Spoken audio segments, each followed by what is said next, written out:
Oh, hey, everybody. Hello. We are back. And hopefully you were able to watch the debate. We are Digital Hammurabi, and I'm Dr. Josh. This is Megan. And I just had a really, really amazing time with Dr. Michael Brown. And sorry to everybody if you thought it was going to be, you expect it to be more of a, duking it out sort of thing. I just really enjoyed myself. He's such a great guy. And what I think, what I wanted to do was do sort of an after show. I know we were scheduled to do a book club and to do the Book of Lamentations. I just, in preparing for this, I don't know if you saw it during the debate, but these are my notes on slavery in the Hebrew Bible and in the ancient Near East. And so I've spent some time working with this, and so I just didn't have the time to adequately go through the Book of Lamentations in a way that I would want to talk about it here. So we will do that. Is it next week? Let me look at the calendar. We have it scheduled. It's on our website, digitalhammurabi.com/calendar. But I will check and tell you. So if you guys have questions or critiques, or wish that we would have duked it out a little bit more or something, the one thing that I would please put the questions in the side chat. The one thing that I would want to say in all of this is I'm sure, and I thought this as I went through this, that there are a lot of people, maybe even that follow us, that were thinking like, I really wish that we could have, you could have,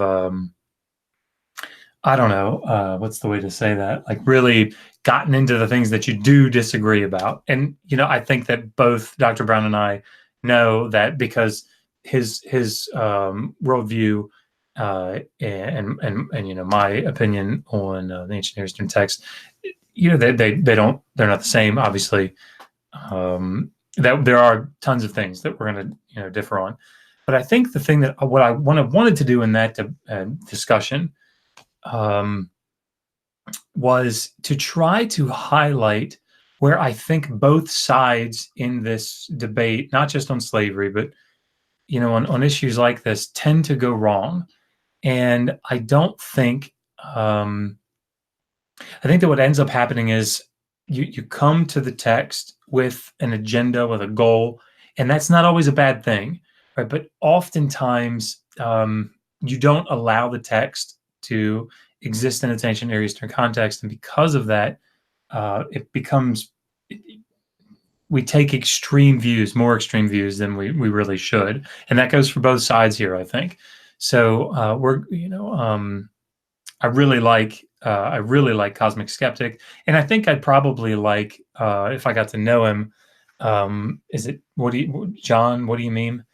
But they've done recent videos on slavery, and I think both of them probably fall. I've said this to you, Megan. I think they both probably fall in two polarized positions. Unnecessarily polarized positions. I think that both of them probably need to come into the middle a little bit more. And that's sort of what I wanted us to highlight tonight. I didn't discuss that with Dr. Brown beforehand, but it just seemed to really go that way. Also, I just think he's a really nice guy. I think that's actually a discussion you'll like to watch. Megan doesn't usually watch my debates. And I don't like debates. Yeah. I don't get anything out of them. I find it frustrating and aggravating, so I don't tend to watch them.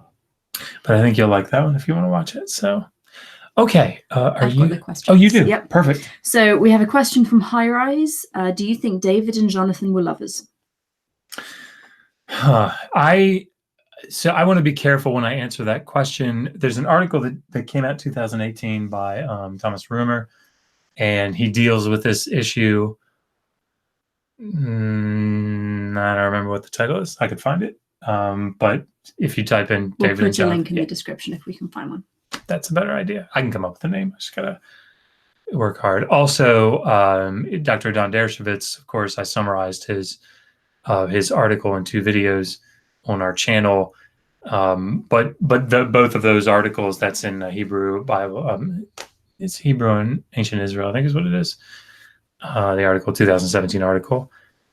But I think what I would say is that there are, I think, good parallels between Gilgamesh and Enkidu and David and Jonathan. And I think Thomas Romer is going to, he cites, I haven't read the article in a while, but he cites, I think, the secondary literature, at least a lot of it, on the topic. So that's probably a good place to start for that. Iron Charioteer, Dr. Josh, what was the most inflammatory thing that Dr. Brown said that just made you go, what? I don't think I had any of those moments. You know, the one thing that I will say that I really appreciate, and this isn't what you asked, sorry, but the one thing that I so appreciated about him is that he's okay wrestling with things and not coming to a conclusion. It's so refreshing, because so many of the people that I interact with, you know, they can't do that. They have to have finality. They have, what's the right answer? And a lot of times it just doesn't happen. It can't happen. These are ancient texts. And so just having him say, like when I asked him about Leviticus 25, I really didn't even want to ask him about it, because I'm pretty sure ultimately we're going to, in some ways, differ on it. And that's okay. But I didn't really even want to talk about things that we disagree on, because it was just so nice. But I was just so impressed with him saying, "Look, I don't know, and I'm okay with not knowing." Man, it's such a, I don't want to say mature, because I mean, obviously, is a very mature, but it's a very sophisticated way to approach things, and I really appreciate it. Sorry, I keep picking up my nails. We have a super chat from Enkidu. Oh, awesome! I'm gonna let you do your. Oh no, I think. No. Okay, you're not in the mood to do that. I'm very tired. Okay, here it is in the side chat. Okay, Enkidu 5 for $5. Go figure. Okay, 5 and 5. It seems like it evolved. Okay. I just have to work evolved in somewhere, and I can't always think of something good. Okay, okay, sorry. Here to help. It was a very civil discussion. Of course, not like the one that I had just beforehand. Of course, I know that Dr. Josh only caught the end of that, but okay. Anyway, much more so than the chat. Yeah, I very intentionally did not have the chat up. I suspect that there were certain people in there that. Yeah. I'm not happy. Mark Angelotti, so this is sarcastic apparently, so bear that in mind. Do you find it hard to hold an opinion on slavery without a moral foundation, aka a belief in God? Yeah, you know, I always find it funny when I won't belabor this, but I always find it interesting when I hear people talk about presuppositionalism, right?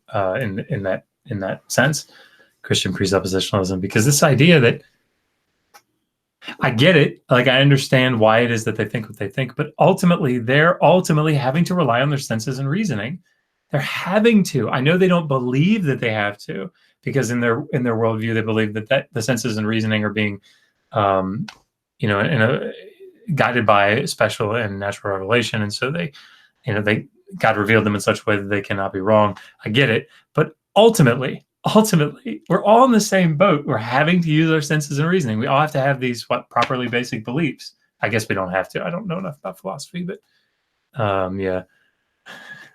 So Iron Charioteer again. Glad you had a positive experience. Maybe this will get you into the debate scene, do you think? It's funny because Seinfeld has a stand-up part in one of his shows. I can't remember which one, but he says, you know, boxers getting in the ring and fighting each other. They're fighting and they don't have anything to argue about, right? They're just fighting because they're boxing. What they need to do is drive a couple cars in there, and drive around in the ring and hit each other. Did you see that fender? Didn't you see my signal? Then you'd have a real fight. And there's some truth to that, right? Because during that debate, he's just so nice, and it was so.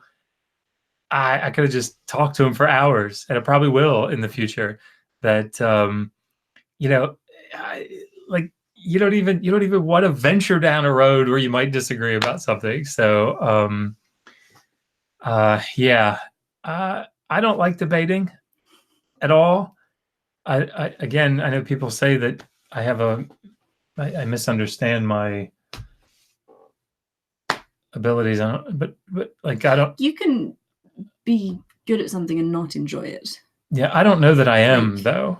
What I like, honestly, is taking time to sit down and listen to somebody's argument, really think it through, go back and look at all the references, and come to a solid conclusion as much as possible, and then write a paper about it, and then write a script, and then record a video about it. That I really enjoy doing that because I can be very specific, particular, and methodical about how I want to approach something. Whereas my brain, MS is dope, but one of the things that it doesn't do is allow me to think very quickly. So yeah, debating's.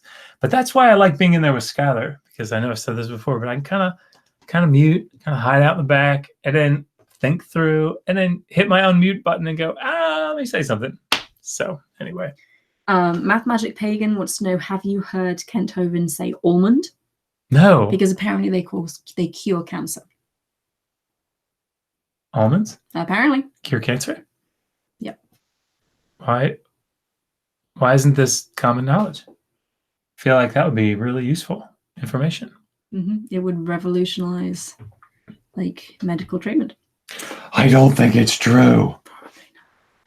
Steve Bowden, would you be willing to debate Kent Hovind while using your own Ken Hovind impersonation?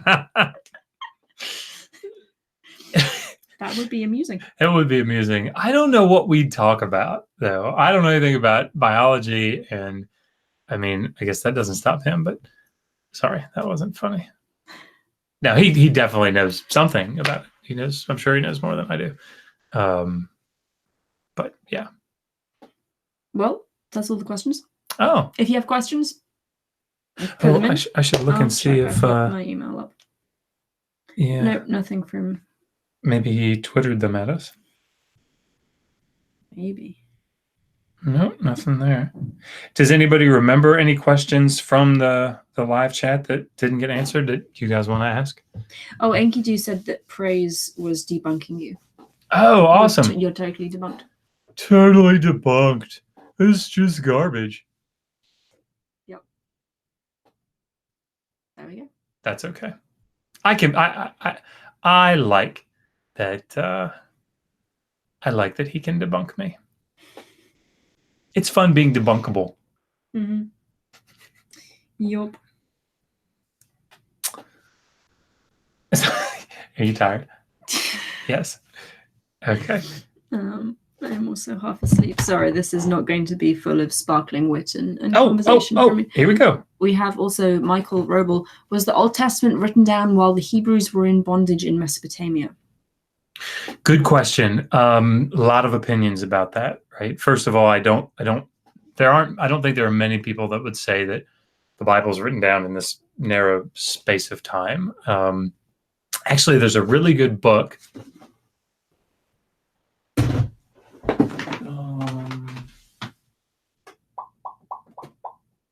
Where are you at? Sorry. Is it on the other shelf? What book? That's terrible. Sorry, everyone. There it is. So the so-called Deuteronomistic history. This is by Thomas Romer. This is the guy that wrote that article that I was referencing earlier about David and Jonathan. But one of the things that Romer's is Pentateuchal works in the authorship of the formation of the Pentateuch, and so he lays out the development of the Hebrew Bible as it was written in stages. But again, there are lots of different opinions about not only how the Pentateuch was written, whether it was layered, whether there's a kernel that layers built on top of it, whether there was an original formulation of individual text. Actually, we have a video on this called The Formation of the Pentateuch. Yeah, I feel like I called it something cooler than that, though. I'll put the link in the description. Yeah, but it's on our channel, obviously. And yeah, so complicated question with a complicated answer. We have another super chat. Oh, cool. 100 Danish kroner from Magnus Therup Hansen. Yeah, so Magnus Therup Hansen for 100 Danish kroner, which I'm not really sure. Perhaps if I wait long enough, I'll evolve. Of course, I've never seen a dog produce another dog, so okay. I didn't watch the debate, but I wanted to thank you for responding to the mail I sent and giving me some really good help and sources for my game. It was both cool and incredibly useful. I'm really glad that Megan could be helpful that way. This is my wife. It's a picture of her. Okay. I'm really glad I could help, Magnus. You're very welcome. Alias fake name. Sorry. I tried to ask Dr. Brown why the time machine had to be at 88 miles per hour and took 1.21 gigawatts to work, but I think I had the wrong Dr. Brown. Yeah, possibly. You may have done. Great Scott! Casey Atheist Randy. Was it fun working with Paul, Megan? It's always fun working with Paul. He's just a fun person. Yeah. And he sends me things that are enraging enough to get a good response, but not so enraging that I spend the rest of the day fuming to myself. But enraging enough to record naked. So that was a fun video. Enkidu5. My favorite question from Dr. Brown was, what did you pay for Megan? He's clearly clueless. Megan is priceless. Thank you. Let me read the questions. No. And you can concentrate on, I've got them here. Oh, you do? Can right, concentrate on answering, because I have nothing to add to the answers here. Chris Hansen, off topic, but I'm curious, what are your thoughts on Deuteronomy 32, 8-9, and if it indicates that Yahweh is subordinate to El or not? I'd have to take some time to go back and read it. We don't know. Sorry, Chris. I'll look. No. You can, sit and spin, praise. Oh, gosh. Sorry, I'm not asking you any questions from him. Or the other one who you debated, because they've had their chance to ask you questions. Someone here, Intellectual Iconoclasm, said that Josh and Dr. Brown should debate the Pentateuch, like the Mosaic authorship of the Pentateuch. That would be an interesting debate. I'd actually just like to hear what his position is on it, because again, very complicated issue, and Dr. Brown is very, very intelligent. No question. And we have Epic Christ. Please convey to your guests that this debate was heartening for me to view. I love this level of discourse over argumentation. Awesome. Me too. Salem Coupe, even though you think these laws are terrific, don't you think these laws exist for a good reason? For an example, a victim had to marry their rapist. What was the first part of the question? Even though you think these laws are terrific. Terrific or horrific? They say terrific, but maybe they mean horrific. Yeah, and I think that's, I don't think I've ever heard you say terrific in your life. I don't know. It's kind of a British thing. When I quoted the Super Terrific Happy Hour quotes. Okay, that's true. So, yeah. Damn it, I've forgotten the question. Don't you think these laws existed for a good reason? Yes, absolutely. So, I know that Skylar and I say this all the time, and it's one of the things that I think we have to continue to come back to is what I see happening, particularly on the internet, particularly on YouTube, is that, again, these positions that people take on these biblical texts are oftentimes far to one way or far to the other, right? And so slavery is one of them, right? So this idea that you have chattel slavery. So if you have chattel slavery, one side says that means you can beat them, within an inch of their life, and as long as they don't die, the law is saying, yay, go for it. Beat them to a bloody pulp. As long as you don't knock out an eye or a tooth, they're all good to go. Your master's good to go. Well, that's not, that's not what the text is doing. But on the other hand, people then say, oh, well, if they're chattel slaves, that means they don't have any rights at all. That means you can do absolutely whatever you want with them. And of course, we know that that's not the case. And so there was no chattel slavery. It's like, yeah, okay, come on. It has to be more sophisticated than that. Number one, because it was more sophisticated than that. It was more nuanced than that. And number two, it's not just that way in the Bible, in the Hebrew text. Please, everybody, go get Westbrook's edited volume and just go back and read summaries of what's going on. Get Martha Roth's book on just get the book on the ancient Near Eastern law codes, the legal text. Sorry, the I don't want to call them codes, but whatever, codes. Obviously, that's not all of the legal information that we have, the legal documentation that we have, but that'll get you going, and you'll see that there is a common system, essentially, that runs throughout the entirety of the ancient Near East. Yeah, there are variations, and there's some development, and things like debt slavery in Babylonia kind of falls out as you get into the first millennium, but there are reasons that it kind of falls out. But, you have Antichrist that comes in. But, the point is that it's so much more complex. And so these polarizing things where people, they don't realize it, but they're setting up straw men, not so much for the person they're arguing against, but for maybe the overall position. What we talk about here, and then I'll be quiet, is almost always we focus on talking about things and arguing for things that are mainstream scholarship. That's the point. It's very rare that you'll find me going into some, I'm forgetting the word. Yeah, some fringe view, because that's the point of this channel is to produce good mainstream scholarship. Doesn't mean that it's always going to be right, because it doesn't mean that mainstream is always right, but usually is. Epic Christ, do you have any books, or would you suggest any books? Maybe that question came up during the debate, but I'll just say it again. The big one, if we're talking about slavery, let me just grab a couple if I could. Megan, if you want to fill some air. Sorry, I know you're tired. I'm really sorry. No, it's fine. This is really great. This is John Collins' book on Introduction to the Hebrew Bible, 2018, recent, really, really great. It's going to get into a lot of that stuff.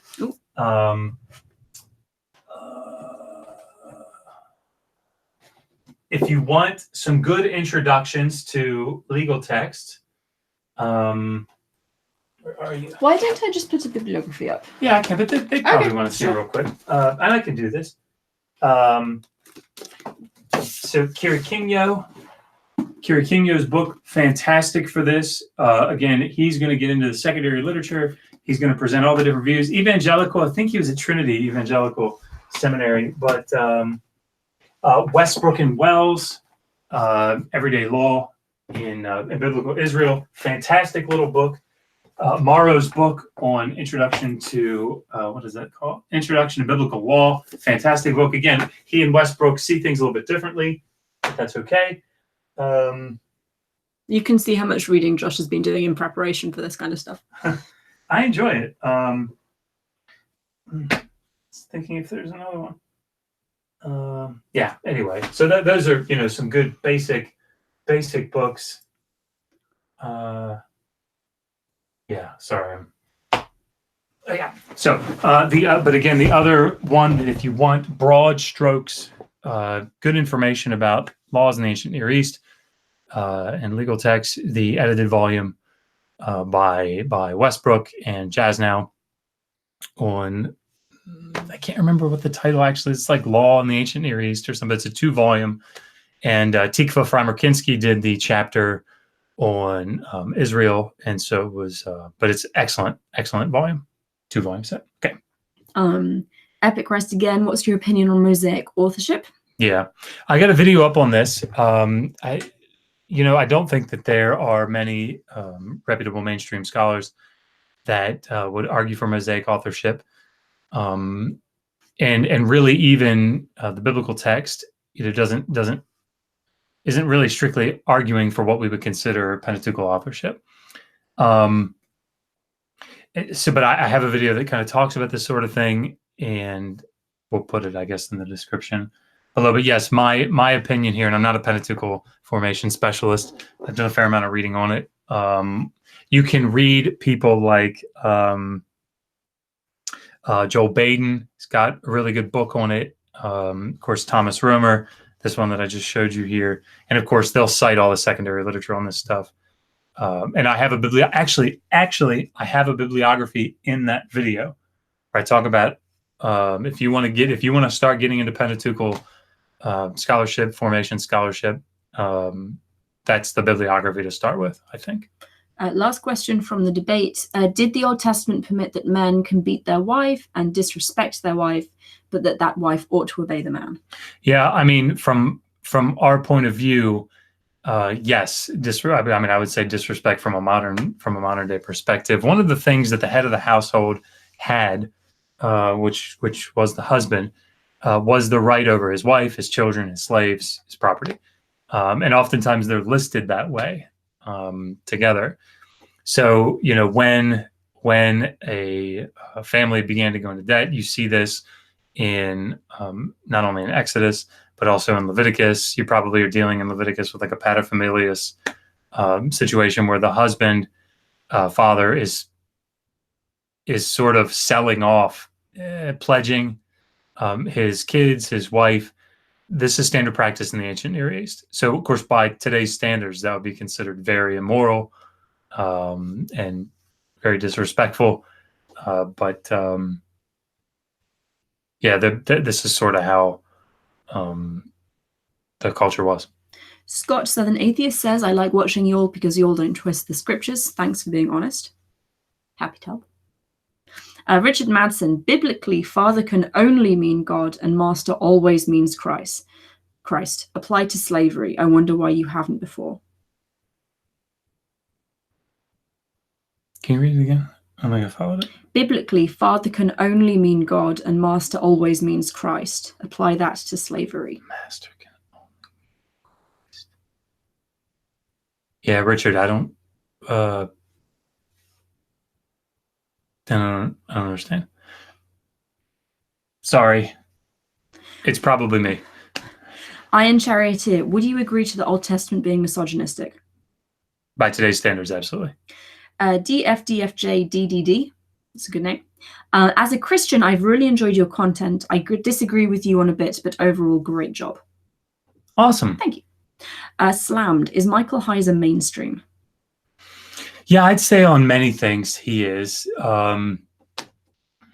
Yeah, I would say on many things he is. He was trained by Michael Fox out at Wisconsin-Madison. He's an excellent Semiticist. I think he's taught himself Akkadian and Sumerian. But yeah, I mean, he's a very intelligent guy.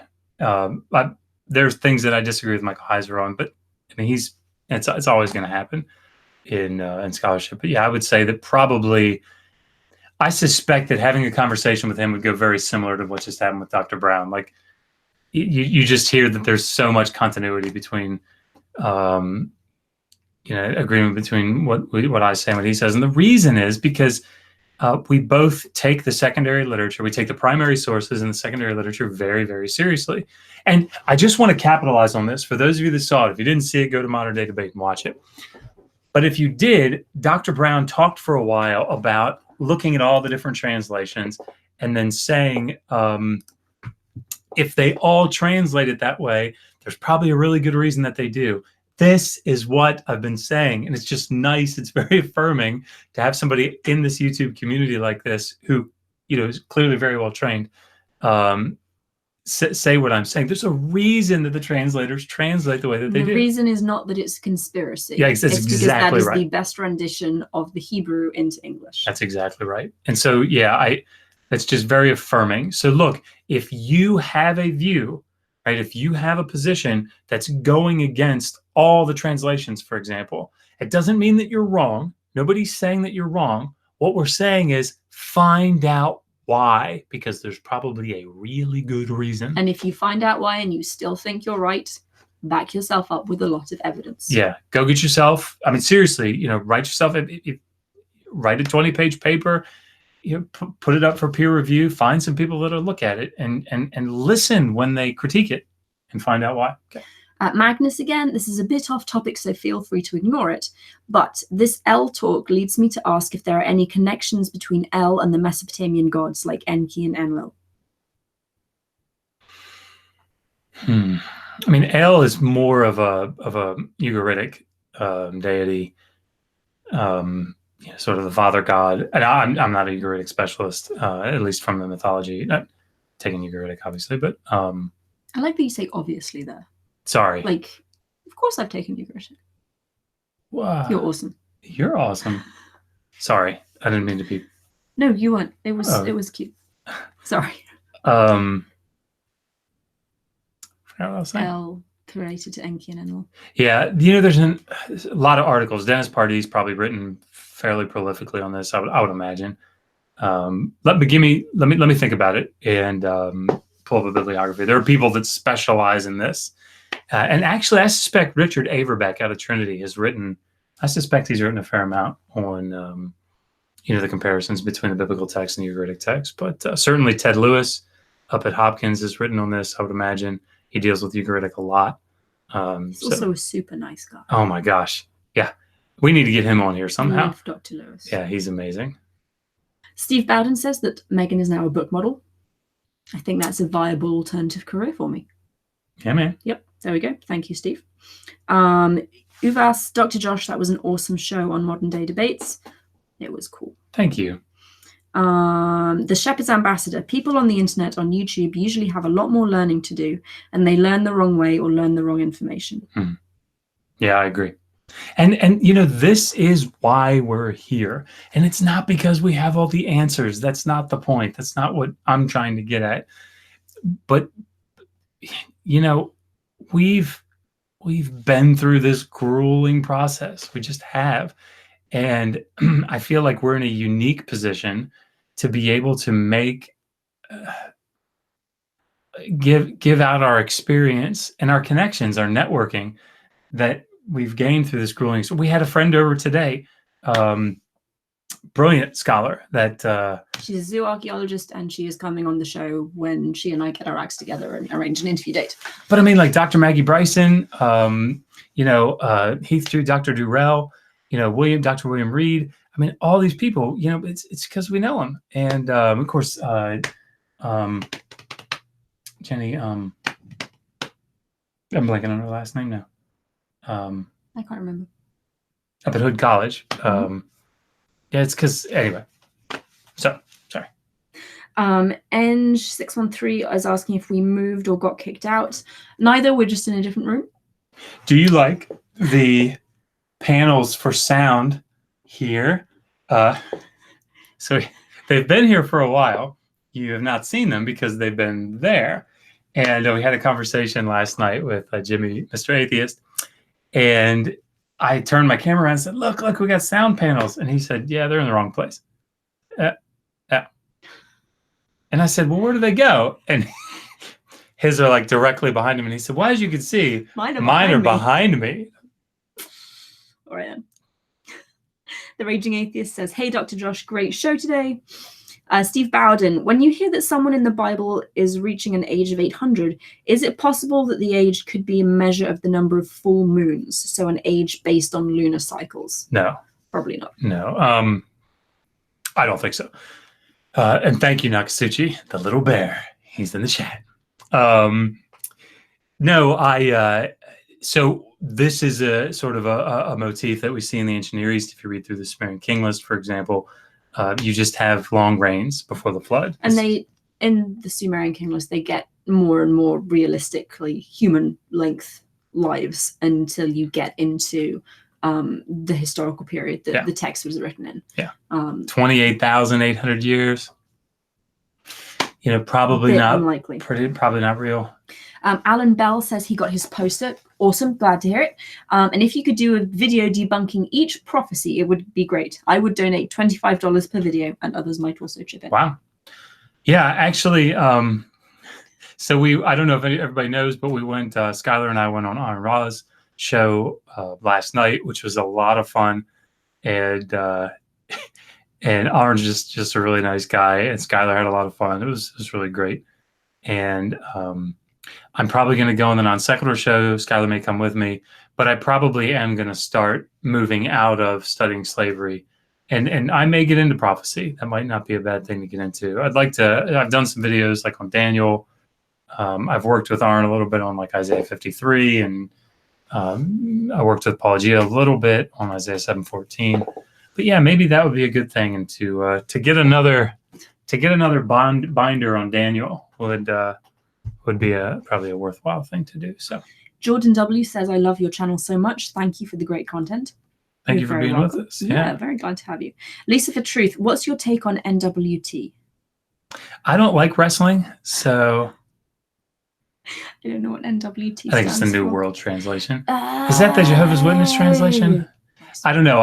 If it's Jehovah's Witness or if it's I don't. I haven't read it. Math Magic Pagan, super chat.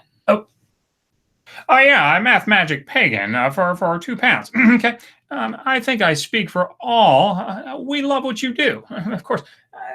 I don't think I've ever seen a Math Magic Pagan produce a non-Math Magic Pagan. So yeah, of course, we know that evolution is false. Produced a very cute child. Indeed, so let's say that we have seen some awesome pictures. So many cute children. DFDFJDDD says, you guys are amazing, with a lot of capital letters and exclamation points.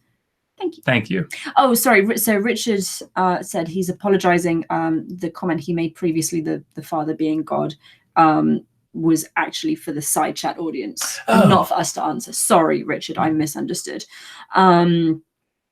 Trevor Lunn, ignore this as if it has been dealt with elsewhere. I've always wondered whether the Genesis text gives clues as to whether made in God's image means that God looks humanoid. I'd have to look into that a little bit. We have this sort of thing. We have some parallels to this sort of thing in Akkadian texts, but I haven't looked into that specifically, at least for a number of years. So let me look into that and see. I don't even want to. I have a couple things that I'd want to say about it, but let me wait so that this doesn't go on record, and then I have to go back and say I hadn't really looked at it quite yet. So we have several people saying that we're awesome and cute. Aw. You guys are awesome. We are pretty cute. M Peril Entertainment D. Dr. Josh, are you familiar with the modern literal translation of the Old Testament and New Testament? It's an open source Bible and claims to be the most accurate English Bible. I'm not. No, that sounds interesting though. And I didn't know, if you watched the debate, I didn't know that the NET had that extensive footnote textual noting. So Dr. Brown pointed out that the NET has, the New English translation, has like notes on their translations, like thousands of them, maybe tens of thousands. So yeah, but I don't know. I haven't seen that. It's funny because once I learned Hebrew pretty well, this sort of happens, I think sometimes, the need to like really pick out your translation that you're going to use well sort of goes by the wayside. And so I read the NIV. And the reason I do is because it gets at what the text is trying to say, big picture. It's obviously a more dynamic translation, but I don't, because I can read the Hebrew, I don't worry so much about which word is being used here. Yeah. So Yashua Libyan Nile says peace to the hosts and to the chat, and then later on says that they are new here and found us through Modern Day Debate. Awesome. Hello, welcome. We're very glad to have you with us. Hit that subscribe button. Let me see. Oh, Ange613 says that he likes the new setting and that we should get a bar. Oh. I mean, I'm down with that. We're planning on moving house within the next year, but maybe after we move, we can set up like a bar with our full library, because that's like one bookcase. We have boxes of books elsewhere. Does bar mean something else? No. Like for alcohol? Yeah. Okay. Yeah. So we have like a nice bar and wooden bookshelves and like we can do things like take a shot every time. We could not do that. Oh. We could not do that. Oh, Bryson Townsend is asking, where did you go over Isaiah 53? And we didn't go into great detail about it, but I deal with it a little bit on Orange Channel. There's a video. I can't actually remember what I said about it. But if you go to Orange Channel and go to, I think it's called Unfulfilled Prophecies, maybe. It's really cool talk that I had with him. J.I. Person says, Abraham was born in Ur 290 years after Noah's flood in a society already established. How? In capital letters with many exclamation points. I don't know if that's... Oh, because of the flood. And then you have in such a short... Is it... Where is it? Oh. Yeah, so I think what he's saying is that the flood happened, everybody's dead, except for these 8 people.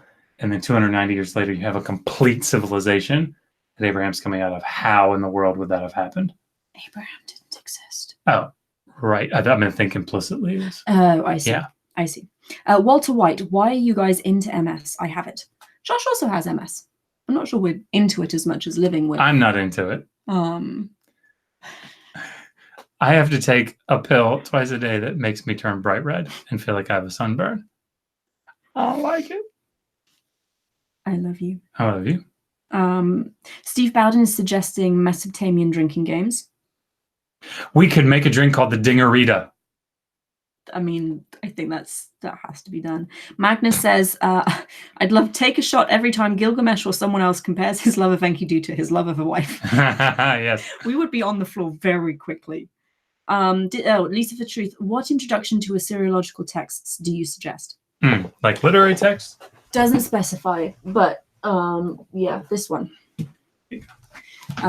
Before the Muses is a fantastic anthology of Akkadian texts. If you're interested in Sumerian texts, there is the electronic text corpus of Sumerian literature. There's probably a link in the description to most all of our videos. That's freely available online. If you're not looking for literary texts, there are like many different places you can go for those. Like, but definitely email us. Yeah, if there's something specific, email us, because we will have a specific suggestions. But you can check out Aurak, the open richly annotated cuneiform corpus. If you just search Aurak cuneiform on Google, it'll turn up the main page, and there are loads of projects on there with open access texts and translations and all kinds of exciting things. Rex Betancourt, how did other religions survive the flood?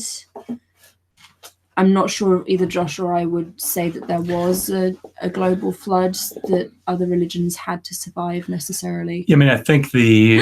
Shane is here! Hey, Shane! Sorry, haven't seen Shane in ages. I think probably the idea would be that these traditions would have been kept by the 8 people in the flood. If stepping into that worldview, and that Satan would have had like a direct hand or something. Obviously I don't espouse that, but we are all up to date. Cool. With our chat and with our questions. So we've got, it's like 10 to 9. Oh, I think Steve Bowden asked earlier if we were in the UK. We're not. We're in Maryland.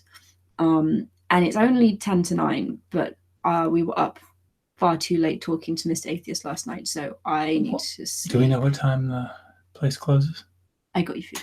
I forgot that I wasn't supposed to, so I did. Sorry. You did or did not? I did. I'm hungry. Right, so it's 10 more minutes, and then I'm going to collapse on the couch and Josh is going to eat some food. But if you have questions, go for it. It does not have to be biblical. Peace and love. Why do you think Jesus' purpose was in his life here in sacrifice? I am really uncomfortable talking about my personal faith. I don't know. Let's go with that. I don't know. And I would say that agnostic. What was the wording? What was Jesus's purpose in his life and sacrifice? Yeah, I mean, if you're asking me to step into the evangelical or the Christian worldview, then the purpose would be to pay for the sins of humanity, right? But I don't subscribe to that. So, Math Magic Pagan is asking if we need more honey. You're awesome. We actually don't. I have not finished the jar that you sent. She uses it a lot, though, which says something about the honey. Delicious honey. And when we move, I'm going to be hitting you up for beekeeping tips and suggestions. Josh didn't know I'm planning on keeping bees, but I'd like to keep bees. I'm going to get stung a lot. No, you're not. You can keep them away from the house. Richard Madsen says, thanks for the Q&A. Thank you. Very welcome. Thank you all for joining us. How many people are watching? Very enjoyable. There were 50-something. Wow, 58. 58. Okay, so hit the like button if you haven't, because that does help us with our YouTube rankings and how many of our videos get suggested to other people. Yes, it does. If you are new here, please feel free to subscribe. I'll do whatever I feel like I want to do. Gosh. We do a lot of Mesopotamian literature and history. Maybe I should start doing super chats in Napoleon's voice. I mean, you could. give people the option. Lucky. I am working on animations or character designs for our kids channel that They're we'll awesome. be launching at some point. Can we tell them the name? Yes. Anna Mesopotamia. Oh! Walter White, what is your favorite TV show? Right now it's Arrested Development. But like the classics are like Seinfeld, The Office, you know. But yeah, we've big Arrested Development fan. I am also enjoying, which Josh hasn't seen because it's a little gory, The Chilling Adventures of Sabrina on Netflix. I'm enjoying that very much. Who would like a banger in the mouth? Oh, I'm sorry. Here in the States, you call it a sausage in the mouth. Enkidu5, who's the blighter that hit that dislike button? We all know who it is, Enkidu5. Oh, yeah. There's no need to ask that question. It was me. We know who that is. He's just upset you didn't read his question. Was it a good question? No. Oh. He was being a dick. Yeshua Libyan Nile in Deuteronomy 22, 28 to 29. What does the phrase lay hold in modern and Paleo Hebrew suggest? He's going to look it up and take a look. Deuteronomy what? 22, verse 28 to 29.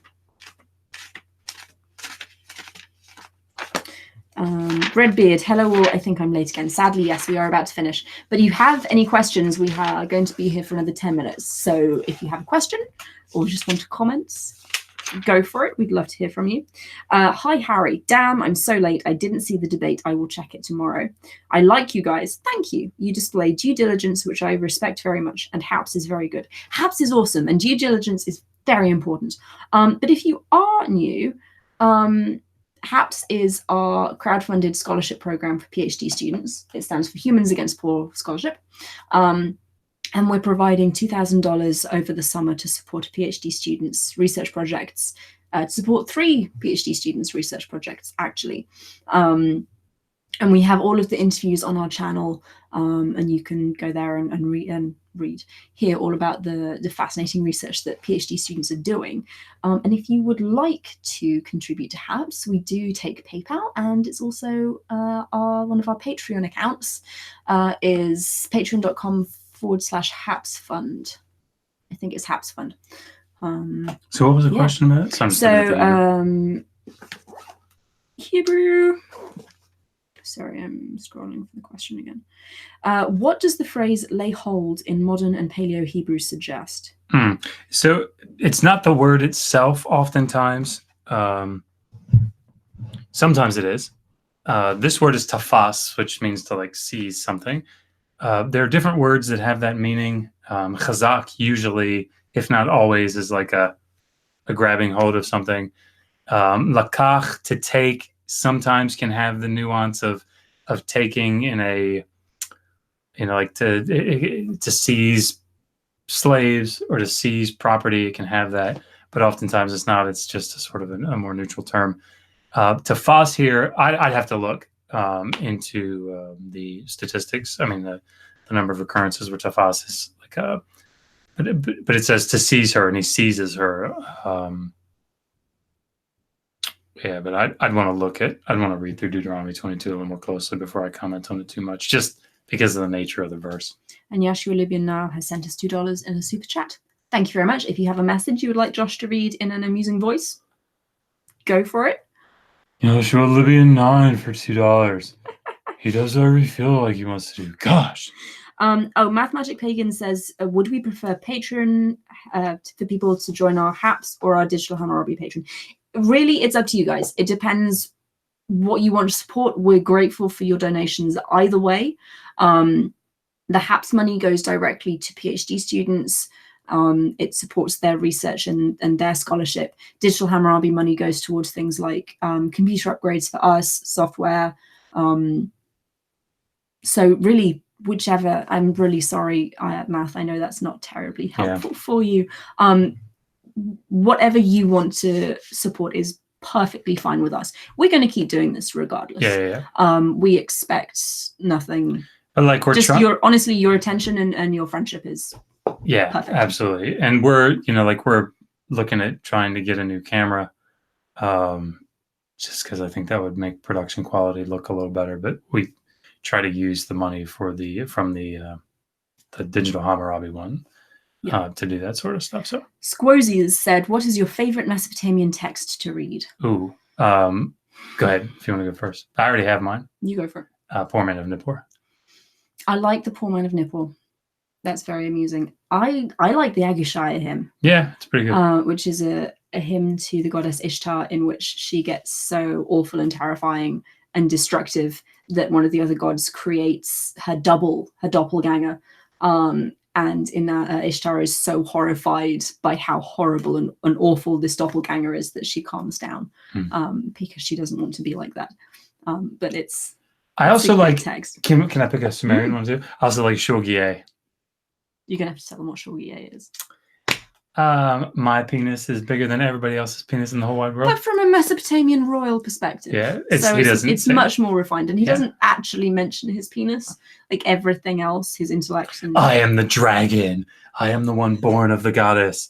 You think you're cool? You're not cool because I'm way cooler. Magnus, again, this might seem weird, but just in case, does the name Mount Har mean anything?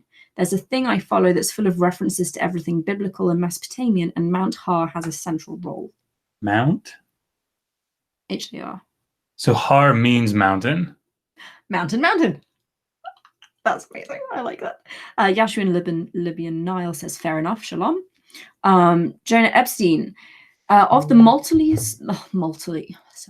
multiple scholarly models for the Pentateuch's formation, which do you personally lean toward more, or are you undecided? Actually, it was an article. Oh, what's his name? I'm blanking on his name. Essentially, so there are kind of two big ones. You have the individual source, right? So when you think about the classic JEDP, the documentary hypothesis, it's this idea that you have these individual sources that are woven together. And then you have more of a redaction. And again, this is on that video. I give visuals as well. But you have more of like a layering, so you have a text and then a layer gets put on it and then another layer gets put on it. It's probably, and then there are others where you have individual little stories that are all brought together. And some of them, probably the answer, in my opinion, is probably a bit of all of them is involved. And I think there are lots of videos actually on YouTube by Joel Baden, Dr. Joel Baden up at Yale. And he talks about this. And I think probably what you would find out is that in the end, it's probably going to be some of that, some of that, some of that. And then, but it's complicated. And that's why there's so much debate about it. Walter White says, you had a debate. I thought today Destiny debated with Kent Hovind. Yep, that did happen. And then like an hour later, Josh went on. Poor James. Yeah, he must be exhausted tonight. MQ5 is asking how the computer design is coming. It's coming very well. I'm actually at the point where I can probably order the parts. So yay. Alias fake name. Digital Hammurabi Patreon goes towards whatever Oliver breaks. Yes, quite. Well, he hasn't broken anything. He does keep trying to run off with the mouse. Yeah, he was playing with the mouse today. Yeah, because he comes in here when I'm working on video editing and the mouse is the thing that I'm playing with. So clearly it's the best thing in the whole room. So he keeps trying to take it and run away with it. And he gets very upset that I won't let him. Magnus apologizing again for his strange questions. Don't apologize. Questions are wonderful. There's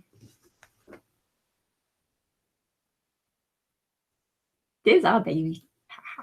Is it clear? I can't tell. It's not. Don't worry. It's because the thing can still see us. Steve Bowden. Germans have the word doppelganger, meaning a weird duplicate of you. Is that not you? Is that like a big problem over there or something? I don't think I understand the question. That was why I was using that word. Because in the myth, a doppelganger of Ishtar is created. There's a duplicate of her. It's like the bad Superman. They split off. Yashua Libyan Nile. This will probably be the last question because we need to head out. There are arguments out there that the original Hebrew skulls were written in Xhosa. Xhosa. Are you aware of this argument? I'm not. No. Sorry. Very unhelpful. If you want to send us a reference, yeah, definitely. I'll try to find some time to take a look at it. And could you reach out to Joseph Atwell for a debate about Caesar's Messiah? As far as I know, he has never debated anyone. I don't know who that is. Yep. Sorry. We'll take a look and see if we can do anything. You got shocks? Pigs? Lucky?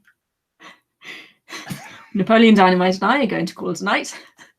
Guys, thank you so much. This has been a lot of fun. Lovely to see everybody. Kind of on a high a little bit because that was I just really enjoyed the debate. Dr. Michael Brown is such you know what I'll bet he and Dr. Seigart, you know, like I feel like I just enjoyed both of them so much. So it was just nice. Okay, anyway, I'll stop. Oh, Shane. Yeah, so Shane, for $1.99, thank you for sharing. Much gratitude. Yeah, I mean, I think it's very wise to share these types of things because you will never see a dog produce a non-dog, and cars have engines, and of course, you know that proves that evolution is false.